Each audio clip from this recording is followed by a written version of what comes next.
All right. Hi, everyone. Welcome to Jala's very first webinar. Just a reminder that we won't be able to hear you during this webinar, so please feel free to type in the chat box on your right. Due to recent events related to the pandemic, our team at Jala has gone digital, and we're really happy to support all of you here today by hosting this free webinar. Just out of curiosity, how many of you here are already translators yourself? Please type your answers in the chat box. It'd be great to see if you've had any experience yourself.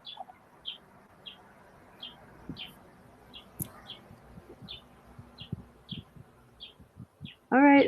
Well, don't be shy. We hope this can be as interactive as possible. So you can always let us know in the chat box. Whether you're starting out already or a translator, I hope this webinar will be useful for many of you here today. For those of you new to Jala, Jala is a free cloud-based translation platform that combines machine and human translation. We're based in Singapore, but our team is also quite spread out. For those of you already familiar with Jala, thank you so much for coming to support our first webinar. We'll also be posting other questions in the Q&A mode in the chat box on your right every now and then, so keep a lookout throughout the webinar. If the video pod is in the way of your screen, you can click the icon on the right to dock it to the right corner window so you can get a better view of the slide. There'll be two of us facilitating today's session. I'm Liani, and I work as the content marketer and writer at Jala. Before this, I was myself a freelance translator and writer for a few years. And just like a lot of you here right now, working as a translator on Jala's platform allows me to combine both my passion and skills as a translator, which we hope we can share more about in this webinar. Hi everyone, I'm Dewi. I take care of business development, partnerships, and marketing for Jala. I'm also the team's in-house specialist for Bahasa Indonesia. Just out of curiosity, how many of you guys are joining us from Indonesia? Anyone from Indonesia? Hi Andira. Thank you for participating. Selamat datang. Oh, cool. Hi Mutiara. Nice. Hello. So many Indonesians. Anyone from any other countries? Maybe Malaysia or Singapore or Philippines, perhaps? Let me know via the chat. I'd love to know where you guys are joining us from. So just a little bit about myself. I've been at Jala for nearly 2 years now. It has been really great, working at Jala, working with both translators and also organizations who need translation work doing. Yay, so many in Singapore. Hi, I'm based in Singapore too. Oh, there's one from Malaysia. Oh, Thanks. Liani is actually based in Malaysia, so that's really cool. So anyway, I myself also have some experience in freelance translation over the past few years, and I'm fluent in Bahasa Indonesia and German. So to begin with, the purpose of this webinar is to help you be a better translator, but also to introduce you a little bit to Jala, which can hopefully offer you a smooth progression into your career as a successful translator. Here at Jala, we work with a lot of organizations that are always looking for reliable and good quality translations. With both mine and Liani's experience of working both as translators, but also together with organizations, we hope that we can provide some insight for translators seeking to expand and grow. We really hope that this series of webinars will be useful for translators out there, whether you're just getting started or you're wanting to improve your skills as a professional. We asked many translators what they'd like to learn, and so today we're going to be focusing on what it takes to be a successful translator. So just a bit of an overview of today's webinar. Here's a breakdown of what we'll be covering. So part 1 will be very focused on skills. So we'll cover useful skills to have as a translator, including knowledge of CAT tools, online materials, and any other resources that might be useful for translators. For part 2, it'll be more portfolio focused. So in this section, we'll cover what a good portfolio entails, how to start building a good portfolio from scratch, and how to start curating your portfolio, and eventually how to start looking out for new clients as well. If you have any questions, please feel free to type them in the chat box. We will answer them at the end of the session. And if you have any other concerns, just let us know in the chat box as well. So I think let's get started. All right, so as a translator, your skills will help you develop your profession and opportunities. In this section, we ask the most basic, but still very important question, and that is, What makes a good translator? From working with veteran translators at Jala, here's what we found has helped them in their translation work. So many freelancers can identify with this, but translators have cited how discipline and sticking to goals are essential aspects of their work. Firstly, as a translator, you need to know your goals and orient your work around that. As a freelancer, this work supports your living, and so it's important to have these goals and follow through with them. Analyze your mistakes from your goals, from your work, see what works for you and how you can improve things for yourself. I remember when I first started out as a translator, I built my goals around looking at available online translation projects. So what I do is that I would scan for projects as inspiration for future work that I'd like to be involved in. You could start out by looking at free community-based projects first to get a foothold in the industry. Now, if you look at Jala's translation platform, for example, there's a wide range of projects that you can join. These are mostly for NGOs like Storyweaver, WWF, and other organizations with a cause. This on the screen is an example of a project on Jala that requires translations for 3D microscopic instructions. It might seem technical, but then again, different types of projects might attract different translators. So find out what kind of translation you would like to do. By participating in different types of projects as much as you can, you'll get an idea of what kind of translator you want to be and what your goals might look like. This will ultimately help you with your goal planning and future projects. So to summarize this section, one way that's been useful for us in planning translation project goals has been to first study the translation environment and industry and know what you want. You can also use tools to help with your goal planning. I'm sure a lot of you here have used Trello. It's a web-based Kanban-style application. Now, Trello allows you to create headings and move cards around easily. So this is another way you can stay organized. You can use this to keep track of your current and upcoming projects, or you can have a separate board dedicated to long-term planning and goal setting, which you can easily, move around or periodically check in to see if you're hitting those targets. When you find that you've reached your goals, set new ones and constantly develop your skills. A successful translator always aspires to improve. That is very true. So another point which makes a good translator would be to always deliver quality work and to always meet your deadlines. So to make sure that you're providing the best translation work possible, it's important that you double check your work before submitting. The quality of your work will give your clients an idea of why professional human translators still matter over pure machine translation. If you're unsure about your target text quality, you can always work with a proofreader. So for example, recently at Jala, we began working with a professional Khmer translator. For Jala's machine translation development, we are constantly seeking to improve the quality of our machine and translation memory. So we hired this translator to do some quality checks for us. The translator we worked with quoted us a fee which included a proofreading section done by a more senior translator with whom she had worked with in the past. So I was super impressed by her transparency in quoting this way. And I also felt that this really helped to ensure quality. And I was really happy that she had taken the initiative to ensure that there was professional proofreading. Other than working with a proofreader, some machine translation tools can also help you to ensure quality by maintaining consistency. So this can be super useful if you're working on a very technical text with a lot of repetitive phrases, since the machine translation can ensure that the same phrase is translated the same way throughout the entire text with the search and replace function. The problem with most proofreading sites is that they're quite expensive and complicated.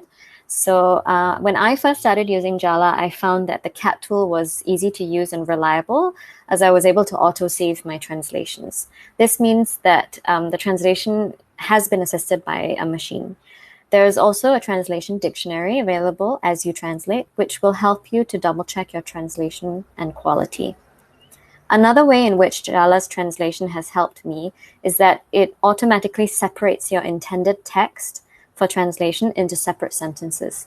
What this does is that it helps you to translate your text and spot errors easily as you translate line by line. So the best part about all this is that it's absolutely free and easy to use. It's what drew both me and Liani to the platform in the first place as translators, because it's just so straightforward. Right, and there are other paid examples that translators use as well. You've probably heard of Grammarly from online YouTube ads. They're popular for checking your grammar and sentence structures. They have a free plan for spelling and punctuation checks, but it can be limited. So they also have paid plans. Paid plans to check more of your grammar, inconsistency, and language fluency. And you can also try Hemingway app. It immediately checks your sentences, style, and structure. And it's useful because it color codes your mistakes, so you know what mistakes were done and why. There are, of course, other apps like gingersoftware.com. It offers downloadable extensions for free on your Safari or Chrome. While the other apps I've mentioned before this were English only, but Ginger Software also has options for different languages. So it's an app that's really recommended for proofreading translations. Proofreading not only improves the quality of your work, it can also teach you more about the languages you're translating from and to.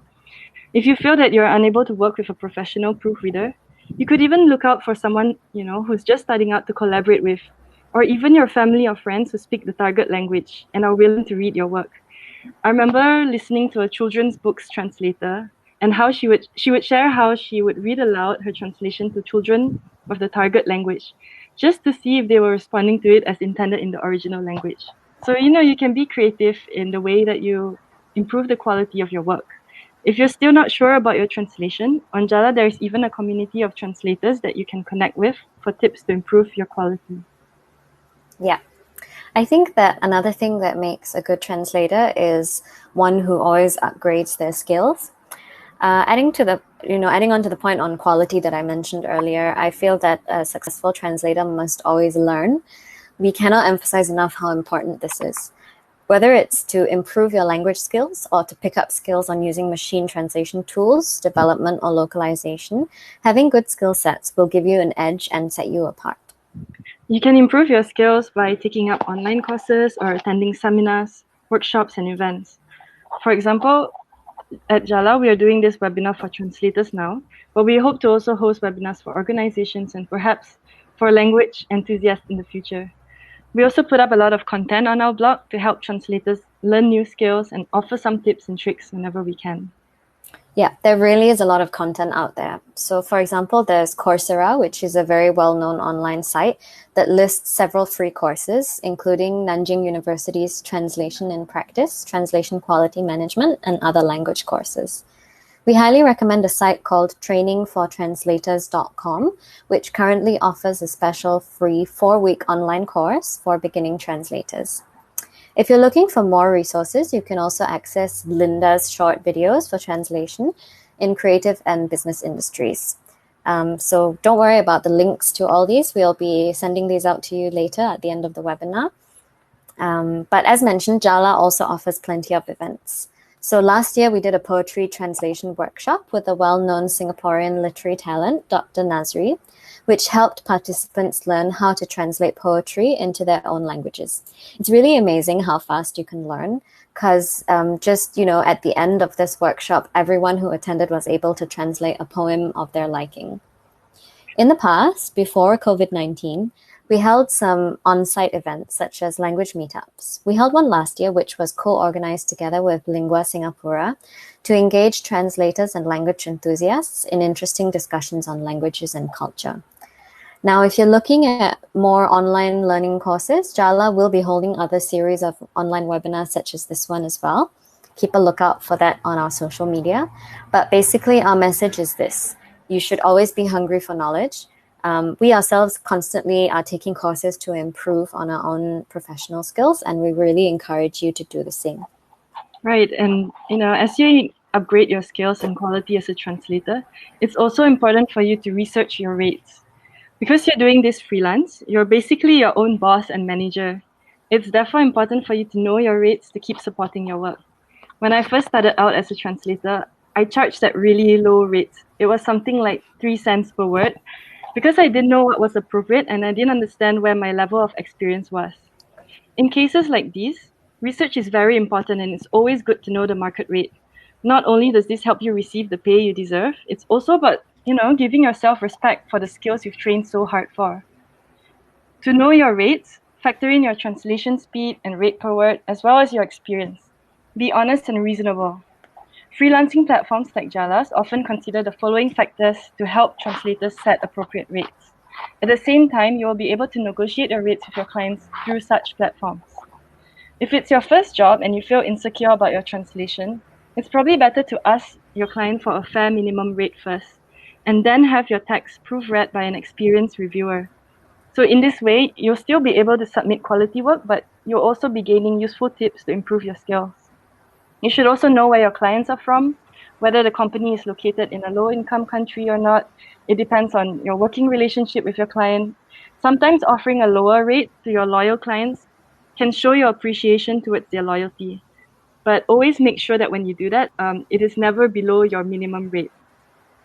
You should also consider if you need to change your work routine, work extra fast, or clock in more hours to meet your deadline. Generally, it's acceptable in the industry to increase your rates by 20 to 25% to reflect your short deadline. But you also need to convey this to your client so that you're transparent about your commitment. If you specialize in a particular subject matter, like medical translation, you can modify your rates accordingly. You can obviously increase your rates if you've proven to be skilled in a specific area. And when you're an expert, you require less time researching technical terms, so that means you can translate faster. There are also some popular languages in demand, which will mean that you will have to charge lower rates since there's a large number of translators out there. So consider these when charging rates for your services.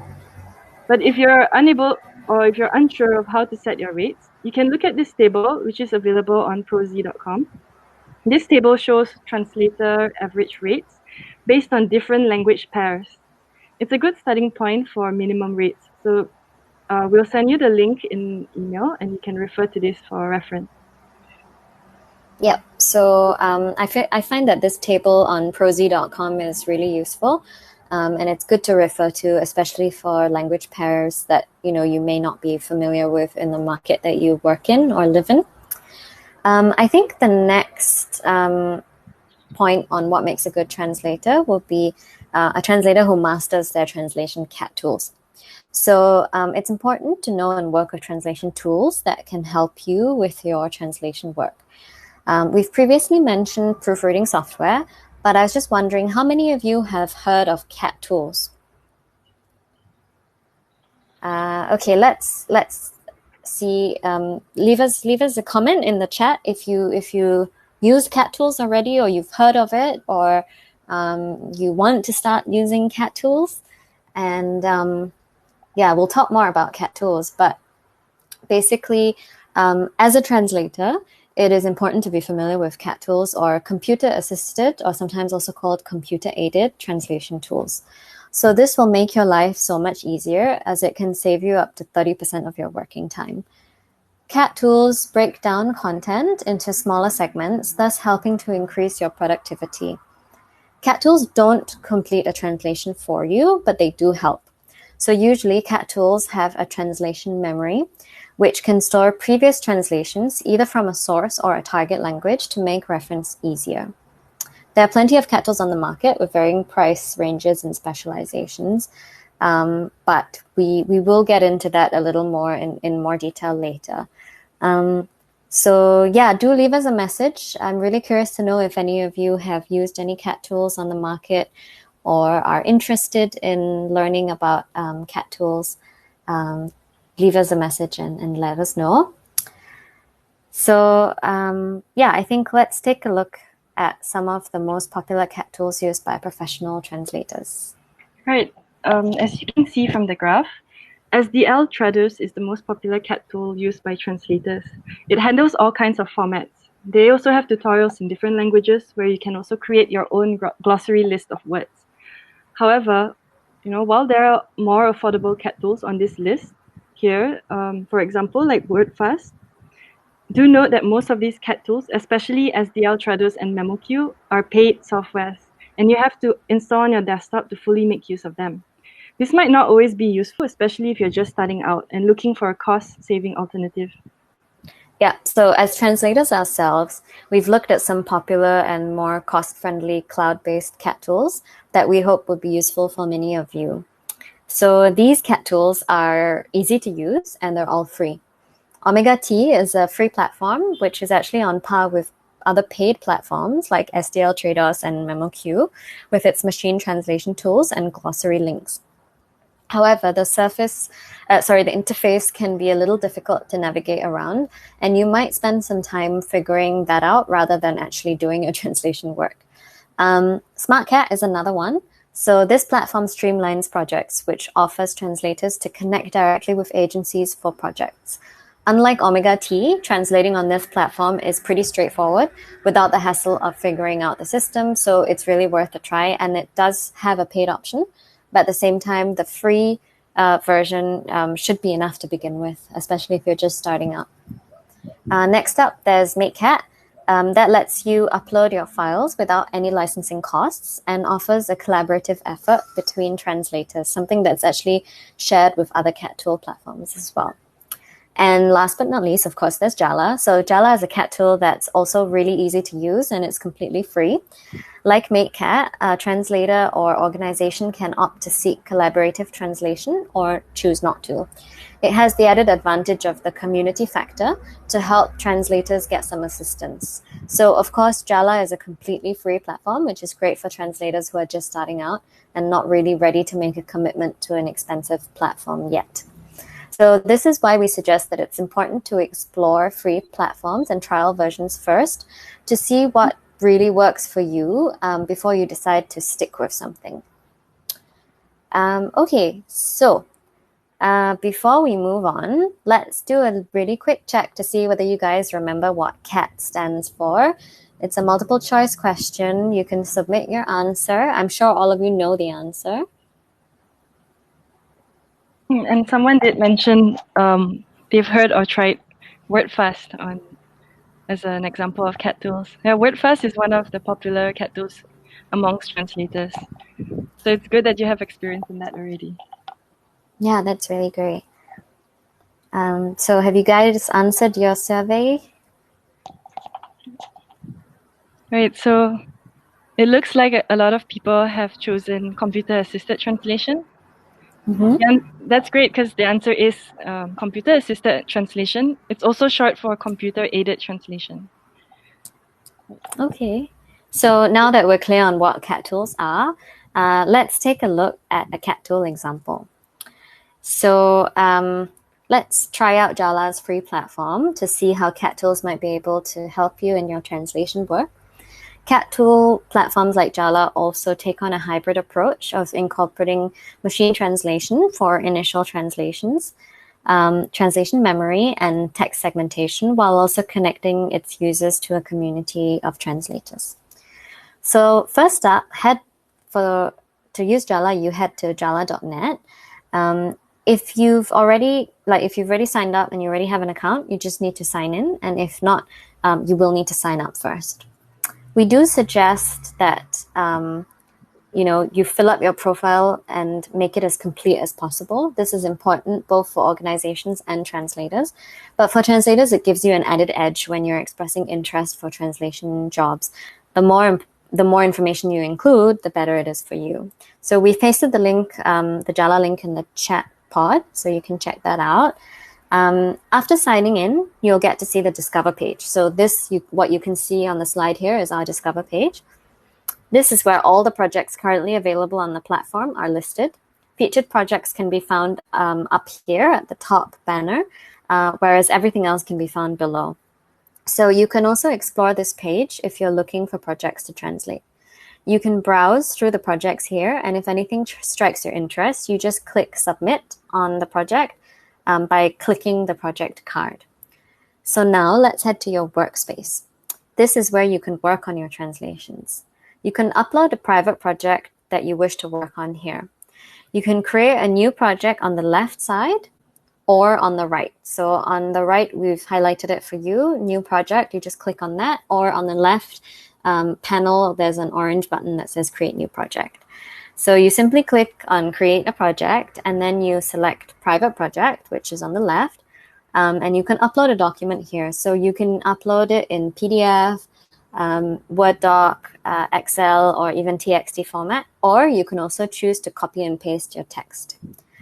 So once it's uploaded, this is what your project will look like. On the left is the original text, and on the right is the machine translation. So on the right is what I like to call the first cut. So you can see here that Jala uses translation memory. Translation memory is basically a database of sentences that have been previously translated and is being suggested when you translate a new document. So for example, this sentence had already been translated in the New York Times and was suggested in this text. I can then get to work on editing and reviewing the first cut on the right panel. I can segment the text further and make changes to the text here. And once I'm done, I simply hit complete in the top right corner, and then I can download the final version of the project. As you can see, Jala uses machine translation to produce an initial translated result and provides other useful tools like translation memory and text segmentation. This helps translators enhance their productivity dramatically. As a translator, what I really value about using Jala is the first cut. So this helps me to save a lot of time. I basically already have a structure to work with instead of starting from scratch. I also really like how easy and intuitive Jala is to use.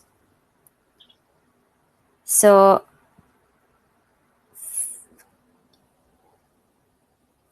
okay. Sorry, I just saw the messages. I hope everyone else can hear. I'll carry on. If not, you guys let me know. Please let us know in the chat box if you can hear us. Yeah. So, so for more complex translations where this might not be sufficient, users can opt to connect with Jala's community of polyglots through the community section. So the Jala community can offer their language and translation expertise to ensure that projects are properly translated. So through the community, you can check on specific phrases, words, or even entire segments. So it's a very specialized forum that can help you with your translation work. Right. So we've talked about CAT tools. What are the pros and cons of using these tools? For a translator, the obvious benefit of using a CAT tool is definitely the time saved, as it can increase your per-day output drastically. Another benefit is that it helps translators maintain consistency in style and quality. For example, when working on a particular technical text, a phrase or a term with specific terminology will be consistently translated throughout the document in case of repetition. But now that we've looked at the pros, you might be wondering what are the cons of using CAT tools. From the perspective of a translator, there are no grave cons. I say this because the translator will always go over the machine-translated content, or like what we called it, the first cut, and make revisions and changes based on context, style, and tone. I don't think any translator out there will accept a machine translation at face value. I mean, we've all tried Google Translate before, and we know that word-for-word translation by a machine might not be accurate. In fact, translators will definitely make edits to the machine-translated version. But to summarize it, CAT tools will help you save time, but human intervention is definitely still needed to ensure quality. Great. Now we understand what can help you be a better translator. Next, let's take a look at what goes into a portfolio that will help you build your brand as a translator while helping you find suitable clients. So Devi and I asked organizations what they look for in a translator, and here's what they had to say. To summarize, most organizations seek a translator who obviously has language fluency. It's expected that the main skills of a translator is knowledge in both the source and target languages. This is where your experience and self-learning will help boost your portfolio. Another thing that a lot of organizations seek for is knowledge in translation tools and software. Now, a lot of organizations say that this has been overlooked a lot, but it's still very necessary so that your translation process will run smoothly and you'll be able to hit your deadline. So this is where your CAT tools come in handy.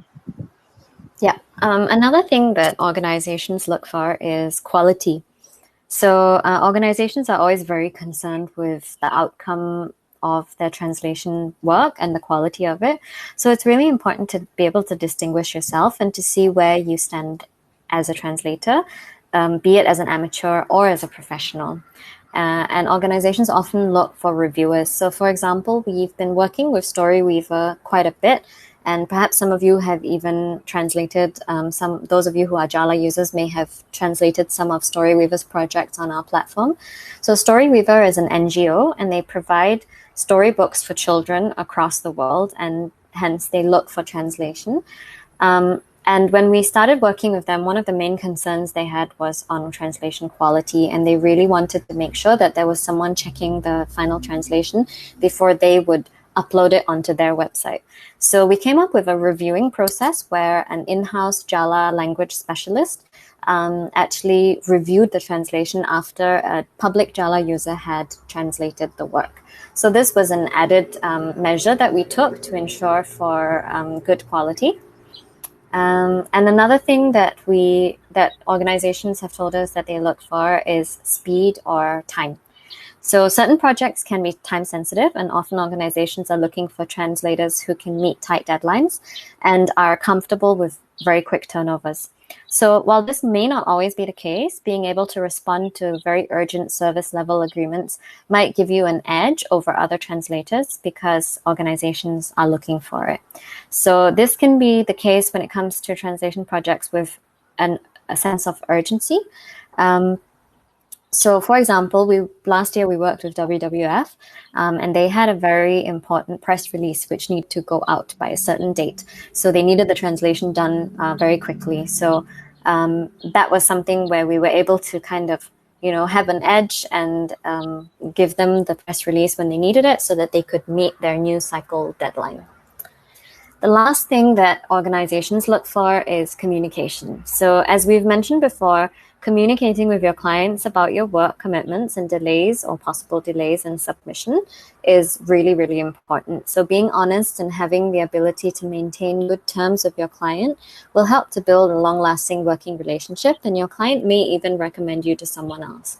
So as you can see on the screen, this is Jala's messaging feature, and so you can actually communicate with the project owner and discuss with them about the deadline and communicate with them, on your submission and whether you'll be able to meet the deadline. So make use of any messaging features or any other communication channels that you do have with your clients. Right. And now that, based on what we've mentioned before this, what should you include in your portfolio? For your benefit, we've collected a few points from real portfolio examples that are key in building your portfolio. Okay, so let's take a look at this portfolio on Jala's platform.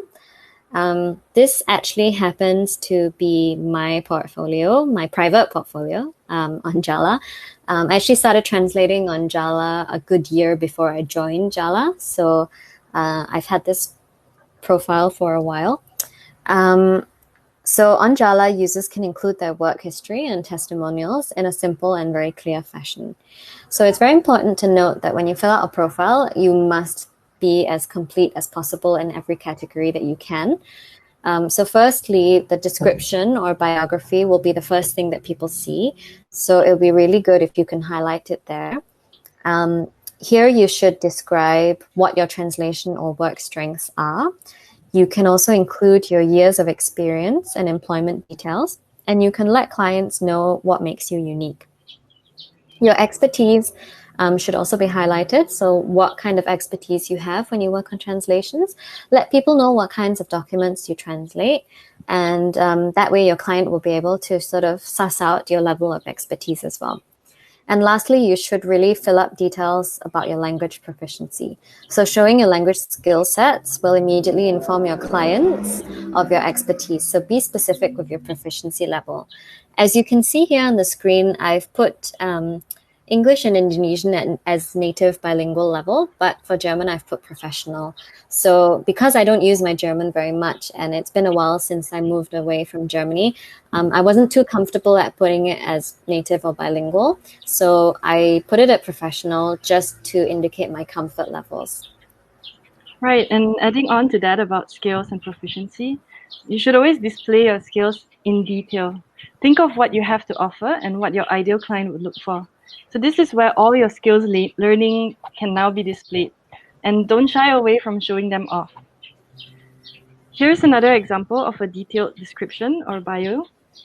In this portfolio, the translator underlined how deadline and quality are two key components of a translation.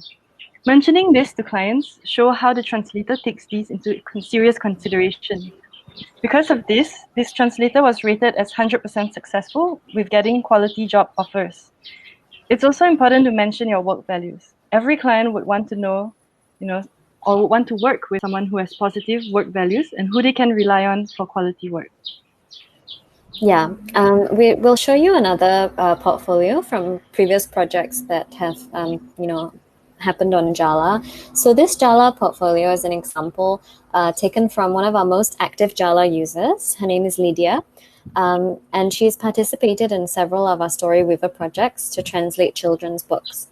She's only been a member since December, but because of her active participation, as you can see, she's earned a 5-star rating, and she's saved several points by doing a lot of projects, which she can use to convert into rewards. So we'll touch on rewards later to explain it a little more. But what we really want to show you here is that in your portfolio, it's not just about telling your clients what your skills are, but it's also important to show them by displaying the kinds of projects you've been involved in. To do this, we encourage you to participate in as many projects as you can. And once you do, be sure that your clients can see how many projects you've participated in and what kind of projects you specialize in. So previous projects will help inform your clients of your experience. On Jala, there are numerous projects that you can work on, which will also help you gain points and recommendations from organizations. Organizations can also see what type of projects you've worked on in the past, so this is really helpful for you as a translator. Testimonials are also really helpful. So work history testimonials can be important for clients to figure out how experienced you are.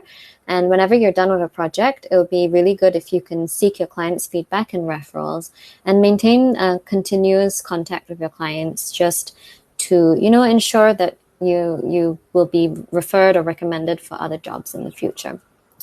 So to summarize, whichever platform you use, always remember to be complete with your portfolio. Describe in your bio your work, your commitment, and your skills in the most comprehensive way possible, and highlight your work values with your clients.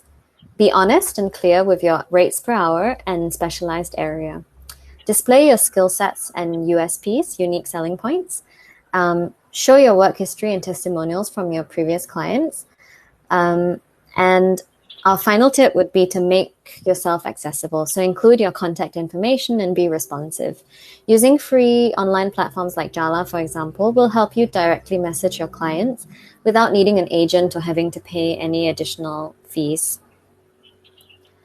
There are many ways to do this. As we can see, details are so crucial. Be specific, transparent, and truthful while also celebrating your skill sets. Find out what makes you different from other translators out there. Right, now that you've got your skills ready and your portfolio done, it's time to use your knowledge of languages to work independently. Most of you might be thinking, how can I get my clients, or how can I market myself as a professional translator? The most basic thing is to first know where to look. This is where your resourcefulness comes in handy. Do you know where to find clients? How can you make sure they pick you as a translator? Now, there are a number of online and offline avenues that can help you find work. But first, consider if you want to highlight your personal brand as a professional translator. If you want to build a strong personal brand, you might consider building a website of your own. You can easily try this out on a free or reasonably priced WordPress or blog site to give it a more professional look. Remember, though, that your website won't promote itself. So if that's the way you want to go, be ready to work on your online presence in social media networks and groups. Also, keep in mind that this approach works mostly for attracting direct clients, especially since most agencies don't really care how good you are at social media. There are numerous online platforms out there that you can easily sign up for. But it can be confusing when there are lots of jobs scattered across websites. And to add on to that is that most of these websites and CAT tools can be expensive, and the translation software might be complicated to use. So knowing what online translation platforms are available out there can be really helpful.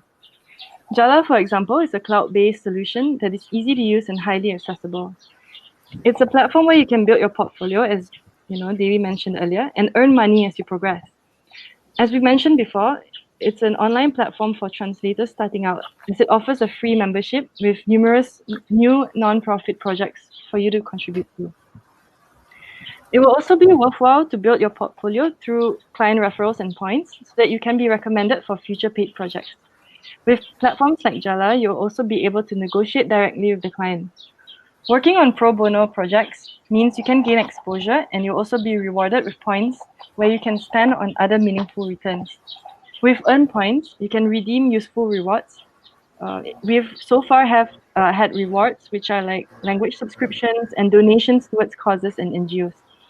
So we think that this is what makes Jala unique because whatever points you've gained can be returned in meaningful ways to help you grow as a translator. At the same time, you get to contribute and maintain contact with non-profit organizations. Also, its simple user interface makes translating really easy and practical. And Jala also offers some educational resources, as we've mentioned, so we really recommend trying this out. Now, Gango is another pretty popular website amongst all online agencies because it provides detailed style guides for some languages. The rates on Gango are pretty modest, especially at the standard level, and you have to bid for projects, although there might not be many projects. Prosy.com is another really popular platform used by all translators and translation agencies. What this means is that it has a huge community of translators and many posted job ads. It's pretty straightforward and it helps translators build their presence amongst both translators as well as clients. It's an exclusive place for professionals, so you pay as a subscription and get certified in certain ways. So while it's got a good community, it's mostly filled with professionals who have already established themselves. So it might seem hard to get yourself in this competitive platform at first.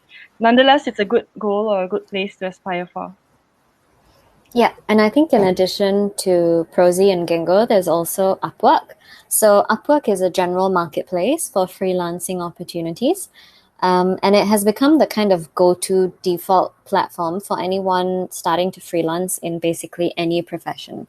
So given the website's popularity and the number of translators already on the website, it is very competitive. So you really have to fight your way through with a very strong portfolio and good experience. So if you're just starting out, it may not be ideal.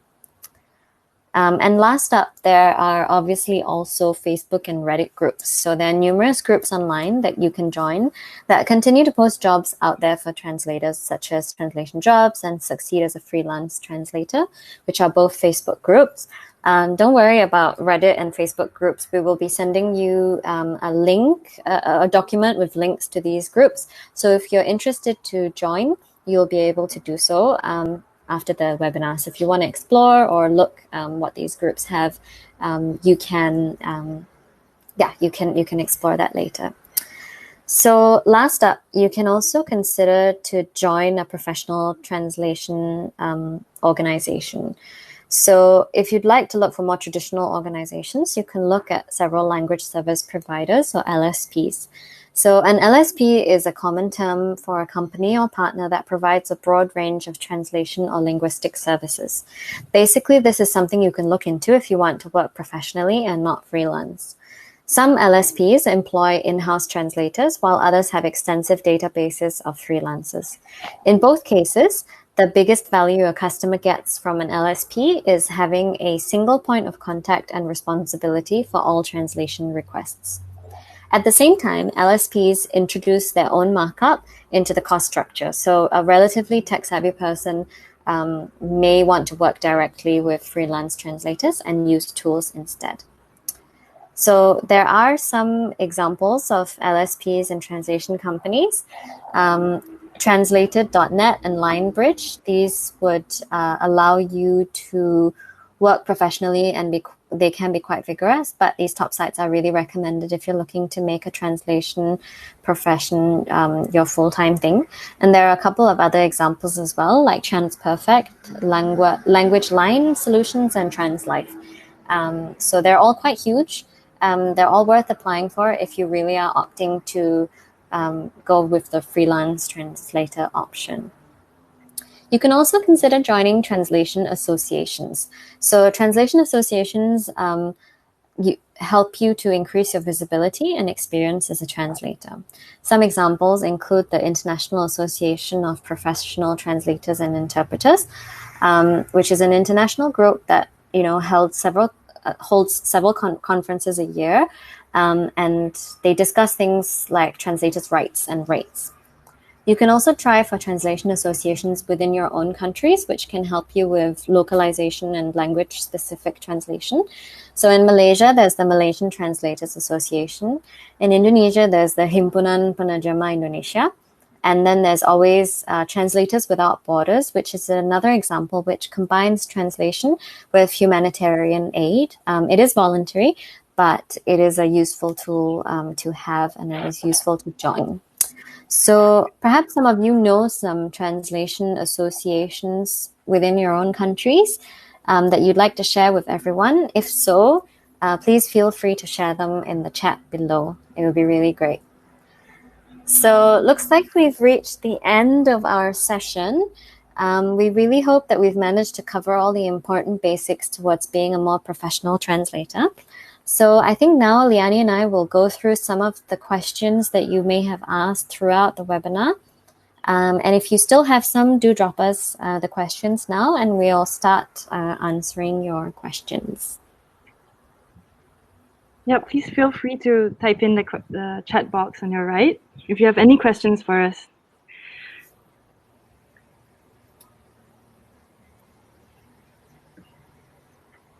All right.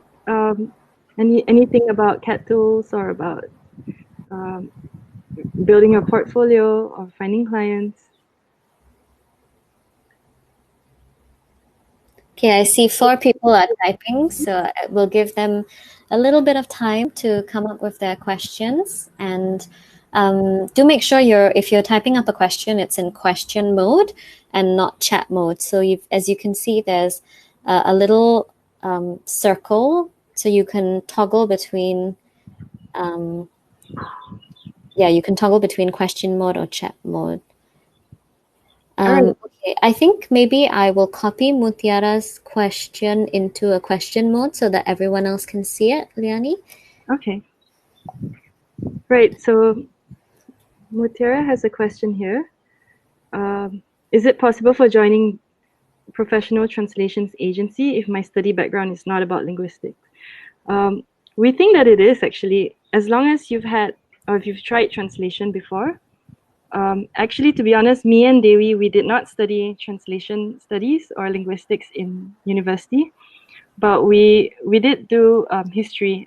It's part of our background, but we started doing translations for a couple of years as well. So once you've got a head start, and this can be for either pro bono projects or projects that you find on the online websites that we mentioned earlier, this will help to build your portfolio. So even if you're not a linguistic major, it's fine, but you would need a strong case for yourself. Like, why would a professional translations agency hire you, even if you don't have a linguistic degree?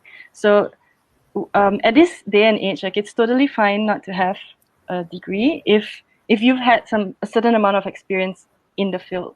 And we also highly recommend taking online courses as well. So me and Dewi do that as well to improve our translation. And these are things that you can actually put in your portfolio to mention that you've taken these courses, you've translated as well. So yeah. Okay, I think I'm going to publish the next question. So the question is on legal aspects such as copyright on the translations. So I can't speak for other platforms, but for Jala, as a project owner, so be that an organization or a small company or even an individual, if you are posting the project onto Jala, you do agree to Jala's terms and conditions as well. So for Jala itself, the posting the project onto the platform means that you'll agree. But at the same time, if the document that you wish to be translated is confidential, you can disable preview. So when you, as a project owner, when you upload your project, you have the option to disable the preview. And when you do that, when the project appears on our Discover page, people will not be able to preview the contents of the project. So only once someone has expressed interest as a translator and has been selected, only that translator can see the contents of the document that you've uploaded. So we've done this to, protect confidentiality.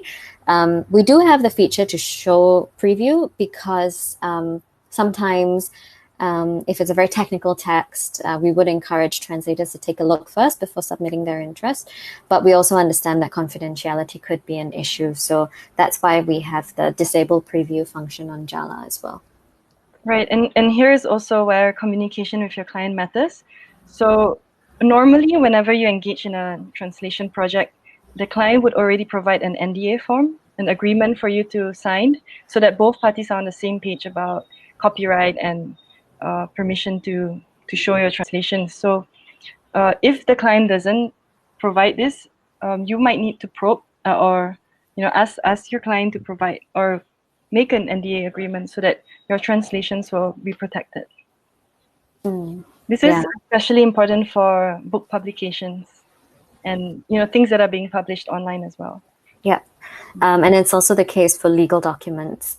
I know that law firms usually have their own either in-house translators or their own go-to translation agencies with whom they have a long contract with, and they would have signed an NDA. So we don't get a lot of legal documents on Jala. It's mostly content that is not super confidential and that is going to be going online at some point anyway. So that's how kind of the type of organizations and projects. Like you saw with Storyweaver, a lot of the projects, they are children's books which are going to be posted onto the platform anyway. So that was kind of one of the considerations as well. Someone asked about the website that shows rates for translator. This one was referenced from Prosy.com. Prosy.com, as we mentioned in the webinar, is also a CAT tool platform. And it's similar to Jala, so you can also look for job ads and connect with other organizations and translators there. So yeah, that's where you can find the rates there, or what we'll do is we'll send a copy of our slides and lists of all the websites that we mentioned throughout the webinar. So yeah, is there any more questions that you have? I think one person is typing. We'll just wait a little more and okay, there's a question here. I will publish this for everyone to see. Okay, so the question is, where can I find resources for translations for medical terms, and whether it's available in CAT tools? So I think that the second question I'll answer first is whether it's available in CAT tools. Really depends on whether the owner of the CAT tool or the company has uploaded any medical terms dictionaries in the past. So Jala has, I think, one medical dictionary or medicine and science dictionary, but it really depends on what. So remember that CAT tools also combine machine translation and translation memory. So sometimes the dictionary, which is the translation memory, has been added by the owner of the CAT tool. And some CAT tools do specialize in certain, areas.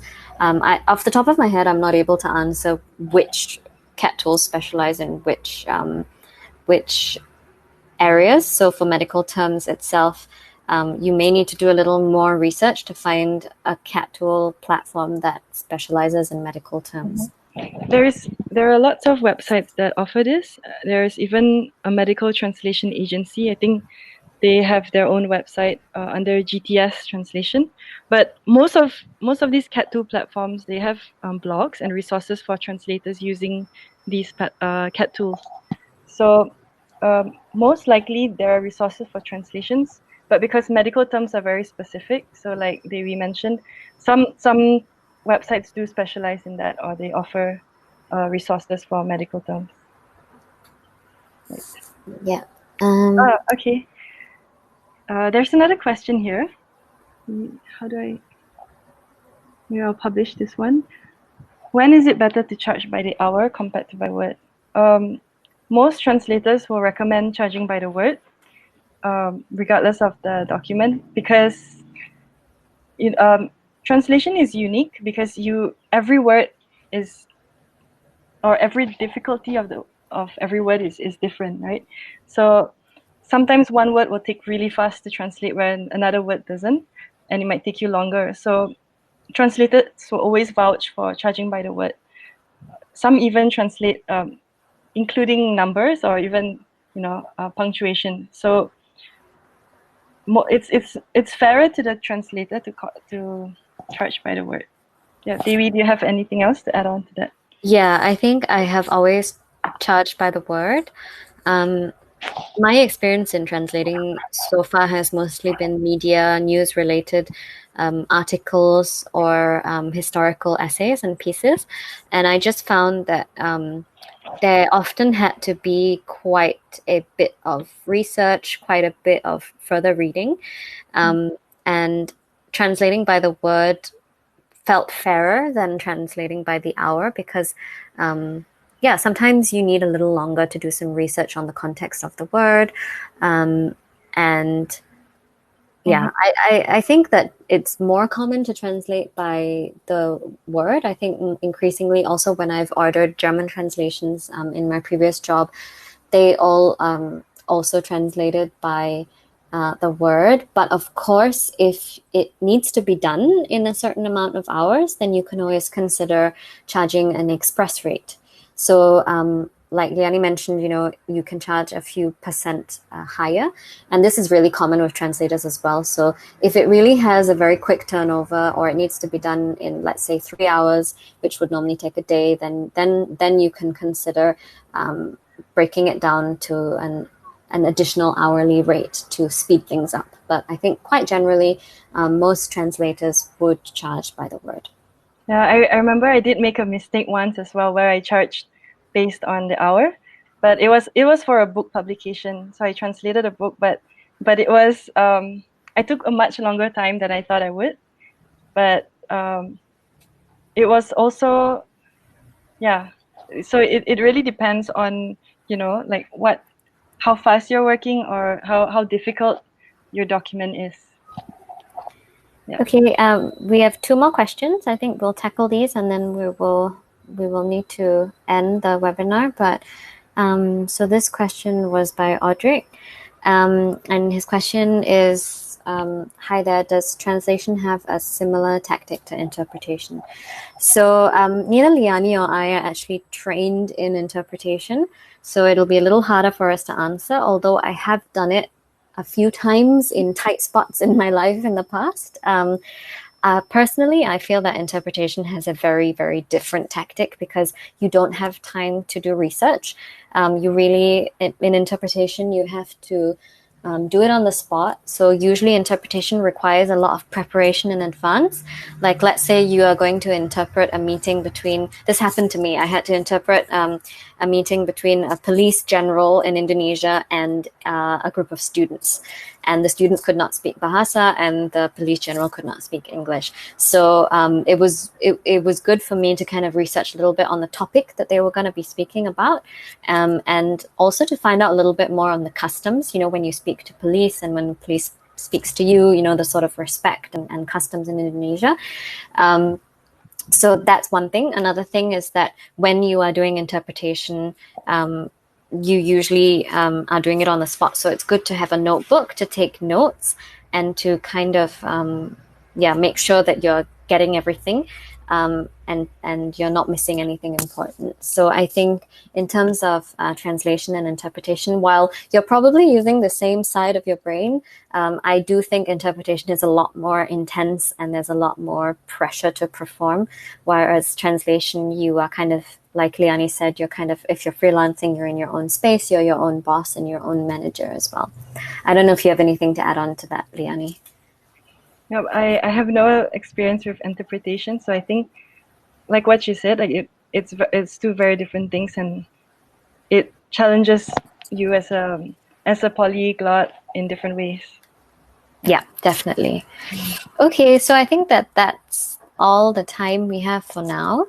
If you do have any further questions, you can always reach us through our Facebook or Instagram page, which is on the screen now at Jala Translate. Mm-hmm. Thank you so much for joining us today. Don't forget to send us your feedback in the link that we'll provide in the chat box. We'll also be sending you an email after this. If you'd like a copy of our slides, I see that someone asked about the recording of the slides. Well, we'll be sending you an email along with the useful links that we've mentioned throughout the webinar. We'll get back to you on the recording of the slides, but we'll definitely send you a copy of it. Don't miss it in your inbox.